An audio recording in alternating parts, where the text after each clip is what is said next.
Hi, everyone. Welcome back. I'm Annabelle, Talent Community Coordinator at BioBuzz. Today, we have our guest, Tyler Finley, for our next Career Catalyst and Community Office Hours event. Tyler is a seasoned senior recruiter. He has a passion for connecting talented individuals to meaningful opportunities in the life science industry, a knack for building dynamic application and deliver impactful results. Today, Tyler's going to be sharing some valuable insights into breaking into the life science industry and answering some of your guys' burning questions.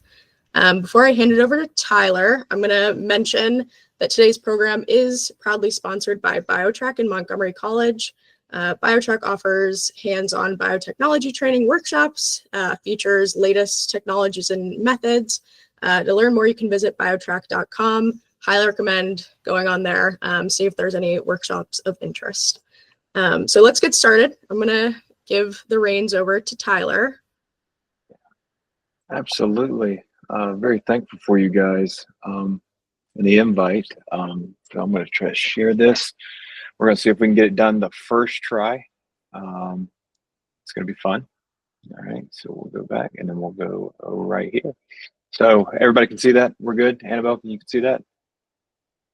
Yep, perfect. Okay, cool. So yeah, I've been doing this we're coming up almost on 4 years. One of my favorite things to do is help people break into industry and kind of transfer their skills into jobs that they've dreamed of, or maybe wanted to experiment, or they're just tired of being in the lab, various reasons. And so I've kind of developed these things that kind of help candidates just get ready. So practical steps to launch or even better your career, because I'm going to also give insights on like what makes you a candidate I want to call more. I've had candidates that are good, but the way they present themselves first to me is not somebody I want to associate myself with. And the kind of the first thing that we need to do is like do an introduction of like this market right now is challenging. It's very saturated. So the good jobs are lower than what it was a few years back. And in that, the market is saturated with talent of various expertise, from junior level to I've had it for 35 years and I'm just looking for my last job to kind of sell into the sunset. And in that, the money is going to those with experience right now. The money is stingy, and there are ways to overcome these things, and it goes with preparation. That is going to be the major thing that we're going to cover as we break into industry or better your jobs, or better your chances of bettering your career. The preparation goes, a long way in sense of just doing homework on the company. I was representing a candidate who was very good at what he did, but didn't do any homework, didn't prepare, just kind of went off of what I told him. And when he got into the interview, he said, they asked him, "Hey, what do you know about our company?" And he said, "I don't know, you tell me." That is a great way to never talk to somebody again. We actually have had candidates who were good. We submit over, and they cut them for whatever we're going. Why did you cut? Why did you do this? And they go, 15 months ago, I was at another company. We offered him, he accepted, and then ghosted us. We will never represent him again or offer him a role again. So preparation goes a long way, especially in a saturated market where good jobs are tough to find and money is going where the experience is. So we need to understand the industry. We need to do researching of trends and key players. Now, everybody wants to work at a big company. It comes with security. It comes with notoriety. It comes with ease. For example, when you work for a Thermo Fisher or you work for a Halo Labs, odds are Thermo Fisher, Some of you may know Halo Labs, but that's the comparison, right? Is there's trends that go in the market. So, for example, Q4 is where companies are starting to align their budget with their needs. So they're going to align it and kind of figure out. So in Q4, not a ton of hiring takes place. It does take place. But in Q4, companies are kind of just shoring up. They're getting their bonuses, and candidates, they're waiting on bonuses and stuff. So there's not a ton of movement that happens in what I call the gap, which is from Thanksgiving to Christmas, or really New Year's. You'll see a lot of people start new jobs first Monday of January next year. And it's because they've been hired in this quarter, but really they're waiting for their bonus and they start, and it's just an easier, clean cut. But here's what happens normally in quarter one. You're going to see a lot of sales reps hired. That's how they're going to make their money for the year. In Q2, you're going to see what I call the accessory roles, where it's like field service engineers or field application scientists or scientists. There's other roles that happen in those. Q2 usually is where it's happened. Q3 is summer. So you're going to get a various wide range of roles that maybe they didn't have before that they kind of need, or somebody left. So you're going to kind of see backfills. You're not going to see like new game-changing roles. You're going to see a lot of like stability roles. And then Q4, you kind of bat again. In Q4, you'll see, if you've been on LinkedIn for 15 minutes, that's where the layoffs happen. If those sales reps didn't do their job in Q1, you're going to see it in Q4. You see all these lovely articles that come out in February or March. This company's hiring 1,000 people. It's fun, but majority of them are gone by September, October because of layoffs or things didn't pan out, FDA approvals, all that stuff. You got to identify next in-demand skills. So a couple years ago, it was flow cytometry. Flow cytometry, drug discovery, very fun. You don't hear much of that anymore, especially in life science and biotech. It's there. It's not the main thing that people are kind of like, we got to have it. Right now, it seems to be drug discovery, pharmaceuticals, and the market's kind of leveling itself back out, trying to stabilize itself. So taking your skills and realizing how in demand they are is key. There was a pathologist search we were working a few months back that if you had this one training, which there's like 12 of them in the US, you can write your ticket to anywhere we want. She found it.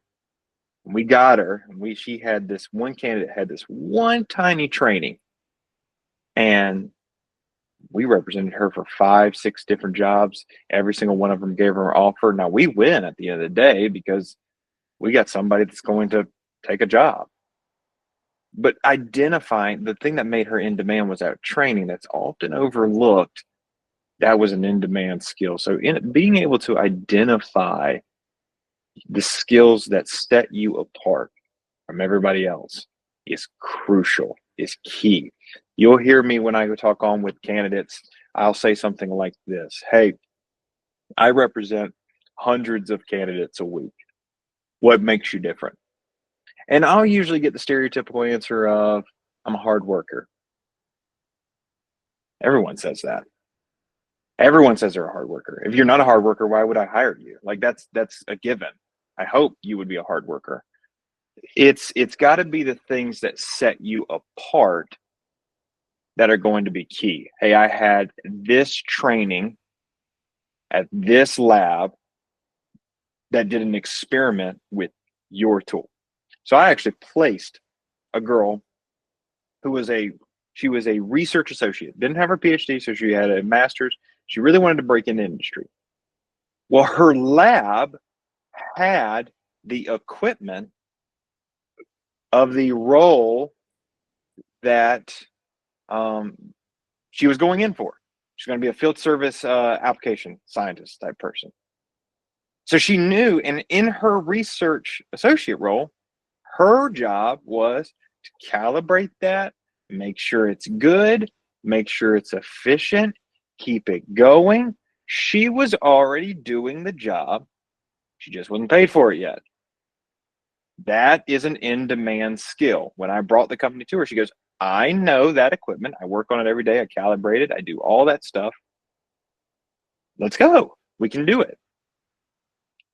Easy job. It took, I submitted her on a Monday. We got a job offer Friday. She broke into industry. She's still there today and loves it. One of those, it's those types of things, those in-demand skills that come from preparing and also identifying what you actually can bring to the market. And then you got to align your personal goals with industry needs right now. This is the tricky part. Everybody wants their dream job now. Might not happen right now. And that's okay. But if you have a goal of you need to be a supervisor and you've never led somebody, probably not going to happen. So here's how you can become a better candidate that someone is wanting to recruit. When I ask you how much money you want to make, don't start it by, well, my friends make this. I don't know your friends. I don't know their experience. Ask you how much you want to make. If that's what your friends make, that's cool. We can kind of put you in the market and kind of see. Now I know more about the market in terms of pay because that's what I play with every day. So when you have personal goals of you need to make $100,000, but the industry doesn't really need a $100,000 person, it needs an $80,000 person. If that's your chance to break into industry, are you taking that? If not, let's talk to the recruiter. If you are willing to take that, let's be honest and let's say that. Let's evaluate our personal goals. So understanding the industry is very key in starting, right? We haven't even applied yet. We're just looking at the industry. Next, you got to build the right skills. There's hard skills versus soft skills. Then there's the importance of certifications, online courses, workshops, showcasing transferable skills. This is self-explanatory, but candidates that, let's say you're breaking an industry, but you don't have any internships, you haven't shown me you're doing anything. If you have certifications, you got to tell me about them. Online courses. I'm working maintenance technician jobs. These are maintenance guys. Some are nowhere near pharmaceutical manufacturing. They work at a dog food company, or they work at this or that. They haven't even thought about it. But they have certification in welding. They have certification in OSHA. These things go a long way. That sets you apart. When you have an OSHA certification and somebody doesn't, they're going to pick the OSHA guy. Hard skills versus soft skills. When people sit here and go, I'm a hard worker, when they start their resume with, I'm a hard worker, we know that. I need you to tell me what sets you apart. So if you're a sales rep, that's numbers. That's if you rank 5th out of 500 people, you got to tell me that. Then you have to show me transferable skills. So one of the roles I'm working right now is a junior sales rep that they are willing to take somebody who has just graduated with a packaging science degree. Sounds nice. But when I put in front of you the job application or the job description, and I go, tell me how your skills would transfer to this role. Well, the candidates that can tell me start spouting it off. I'm going to copy this in the write-up. When they go, I don't know, I haven't really thought about sales. Let's go back. Personal goals. Do you really want a job or do you want this job? That sets you apart in this market. So those transferable skills are going to be key in how we kind of move forward. And then once we've got the right skills, so again, we're understanding the industry, we're building these right skills. Now we're going to network.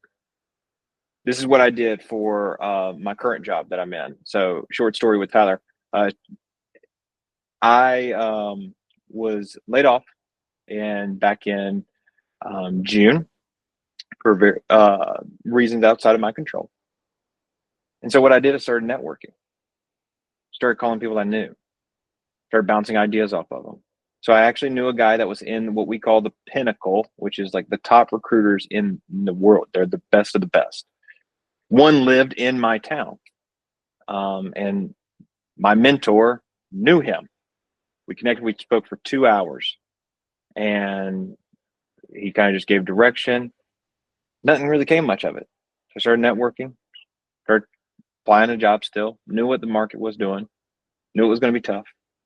And then started, well, I'm just going to go to the Pinnacle LinkedIn. Went to the Pinnacle LinkedIn and started connecting with everybody that did life science, biotech, med device, everybody. Just started connecting with all of them. When they would connect with me, I'd send a message saying, "Hey, I'm Tyler. This is my story. This is my situation. Here's my resume. Do you know anybody that's hiring, or are you hiring yourself?" And so my current company, two of the girls are in the Pinnacle. She um, she emailed me, said, "Hey, let's talk. Let's set up a time to talk." So I talk with the recruiter. I get passed to Kim, who's my current boss. She's awesome. And we talk. And then she goes, "How did you get over to, like, how did you think about messaging us?" So I said, "Hey, I spoke with Richard, who's in the Pinnacle, and I just started connecting with Pinnacle people." Her next line let me know that there is very, very, very strong ties to networking. Because she said, "You're the Tyler."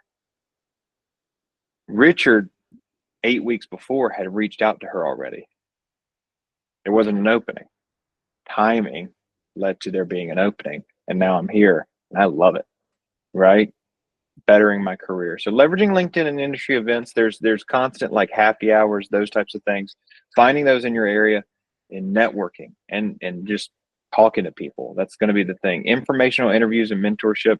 This is tricky in this market. I will be honest with recruiters, because we're busy. We have to, my job is to talk to candidates that can get jobs. So sometimes it's very hard to do informational interviews, but everybody can find a mentor, get one today, and pick their brain. Tell them your situation, ask them for advice, and shut up and listen to it. That's been key for me in my career. I recommend that for everybody.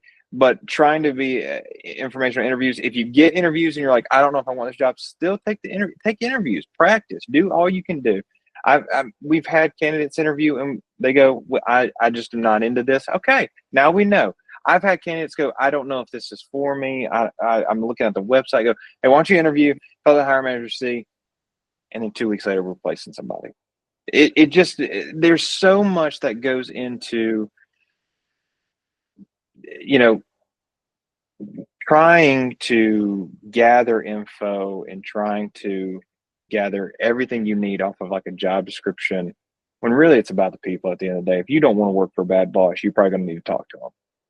And so these are one of the most frustrating things for recruiters. And this is kind of like a sidestep note for you, is if I say, "Hey, Annabelle, I would love for you to, I've came across your background on LinkedIn. It really piqued my interest in regards to a role I'm working on. Are you looking to make a move?" She could come back with actually, I am looking to make a move. Perfect. Well, let's set up a time to chat. Send me a resume if you can, and let's talk. That's nice. That's somebody I want to talk with. These are the candidates that have a very hard time. What's the job description? How much is it paying? Now, I know that's what you want to know. I know that. But I need to know about you first. I can send you a job description, but there's things on the job description that you don't know. Like one of my clients, they pay for everything healthcare. Everything. Everything. You bring in your copay, they pay it. That's not a job description. Just has great benefits. So we have to get on the phone to start talking these informational things. We have to be okay with having a conversation. And everybody says, "Well, I'm trying to save my time." I get that. And trust me, I need to save time too. I need to be on the phone with candidates that I can place. And so that's what makes it hard. But there is a balance. And if you start the conversation with, I want to know the job description and pay, you're not setting yourself up to win in the long run. So network strategically, that was a side note, but also you want to craft your personal brand, building a standout resume and portfolio. If you're like in marketing, social media presence, people check this so much. It is scary how people check it. I had a candidate get cut with one of my clients because they went to his Facebook, and he was posting very bad things on Facebook. I didn't think to check his Facebook, but they did. And they were like, we cannot work with somebody like this. He appears to be blah, blah, blah, blah, blah. Don't know. Didn't come up in my questioning. Didn't check his Facebook. I do now sometimes, depending on the candidates, what I hear on the phone calls and stuff like that. But these things can be tricky. And then elevator pitch tips. Like, you want to be able to kind of share, like I did with Kim, my current boss. Hey, my name's Tyler. This is my current situation. This is what I'm good at. This is what I like doing. Do you know anybody that's hiring, or are you hiring yourself? That got me a conversation and a job. I can speak kind of proof to that. So you want to be able to craft your personal brand. People are looking out for political things, all this stuff. You're entitled to opinions, but you want to be able to kind of navigate that wisely as you kind of start to break into industry. And you want to gain experience. This, is kind of what I talked about earlier, but internships, volunteer work, side projects, freelancing, contract opportunities. There are a lot of them out there. If you're in between roles and you want to get and try to get 6 months experience, it's okay. It doesn't make your resume look dumb when you say contract beside that. I have multiple candidates I'm representing right now that have 4 or 5 years of 4 months, 6 months stay, but they have contract. When a hiring manager sees that, it's okay. We know you're working. Then you want to highlight relevant experience. That's just what you want to do. You want to, if you put on your resume that you were a pet sitter when you were a junior in high school, no one cares. Like, it's nice. I'm thankful. I'm glad you did that. I need a pet sitter sometimes. But those things are not relevant if you were trying to get a manufacturing engineer at a medical device company. Doesn't apply. So you want to highlight this relevant experience. You want to build out a resume that is telling me who you are, and then let me fill in the white space, or let a good recruiter fill in the white space of your resume. And so bare minimum resumes don't get jobs, telling me as much. And then also, you can stay away from, you have to have your resume be 1 page. That is no longer a thing. Now, we do have some that are like, I don't want it to be 3 pages. And I've had those. I just had a resume come in that was 7 pages long because he lists every single skill he did. And I'm pretty sure it included tying shoes. So you don't have to do that. But if it goes on to a 2nd page, it's okay. And if you've got 20 years of research associate, I need to know. Tell me about your publications. Tell me about these things. If you can fit it in 1 page, it's got to be like size 0.3 font. Like, it's going to be tense. And so you want to gain these experiences as much as you can. Take internships, do volunteer work, side projects, freelancing, contract. All this stuff just makes you shine. So as we apply effectively, is kind of like one of the last things I'll do, and then we'll wrap up, is tailoring applications to the role. Tips for acing interviews, like STAR method research, and I kind of put on the my right side there. The STAR method is like situation. So a situation you face, task you were given to do, the action you took, and the outcome, the result. That is key, because so many hiring managers go, tell me about a time that you had something difficult. And you want to make that relevant, right? And so, like, if hey, tell me about I had one guy, oh man, hey, tell me about this was for a sales role, a VP of diagnostic sales role. Tell me about a time that was hard. I'm thinking he's going to have a laundry list of experience where time was tough, situation was bad. This is what he did. Boom, here's the result. He talked about like falling off his bike. And that is a tough situation. But that has nothing to do with anything we're talking about. Kind of staying to the point, tailoring your applications. This is where it's getting kind of frustrated and saturated, because research associates, you want to be a research associate. You don't want a guy who sells cars who read a science book last weekend and thinks they can do this job. Those same people are applying to the roles you're wanting. and they get back at the list and they're on that list and they have to be scanned and vetted and all that fun stuff. So that's why I always work with a recruiter as well. I recommend that because it gets you to the front of the line rather than getting behind those types of folks. We're thankful for them, but they're in your way. And overcoming rejection. This is going to happen. You are not going to get job offers, and it's going to really hurt, and it's going to stink. And I will not mitigate that because I've been in those shoes now. But you're going to have to learn to pick yourself back up, and you're going to have to keep applying to the roles that you actually fit. And you're going to have to keep going. View it as a learning experience. And that kind of leads to my conclusion. Enjoy the process of getting in these new roles. Enjoy the results. It's fun. It can be. I know it's tricky. I've had people that have been jobless for a year. They call me. I hate it. When you learn to enjoy talking to people and getting the results from it, you're going to learn to keep learning in it. And I would say never stop learning. But here's the thing. Know when to be too picky. And you got to keep communicating with your recruiter. So if I ask you, if I was to call Annabelle and Annabelle goes, hey, the reason why I'm looking is there's really no upward mobility anymore. I just feel stuck. I feel stagnant. This is a career wound that's very common. And I get it. It's a motivator to move. And I go, okay, cool. I got that written down. You want a kind of place where you're going to be able to grow personally and professionally. Yep. Perfect. And then as we get to the end of the process, she goes, well, actually, I'm starting to like my job a little bit more. They kind of giving me more responsibilities. I don't think I want this anymore. If you keep that from the recruiter, we're going to have issues, right? Like, I don't know these things unless you tell me these things. So if you want to be picky, be picky. Like, I've had several candidates that are like, hey, I'm not in a hunt. Like, I'm not in a rush to find a job. I want to be selective. Cool. I know that now. I know that, hey, we're not going to be able to just like toss jobs. We're not desperate, for lack of a better term. We're moving forward.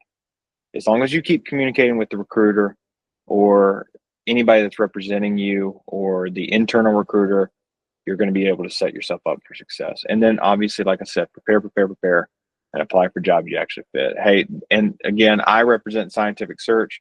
We're getting jobs every single day, literally. And we have up-to-date tips and job listings on our website. I highly recommend that, scientificsearch.com. Go there, look over those things, and that would be a huge help. And I hope any of that helped you as we kind of navigate, breaking into industry.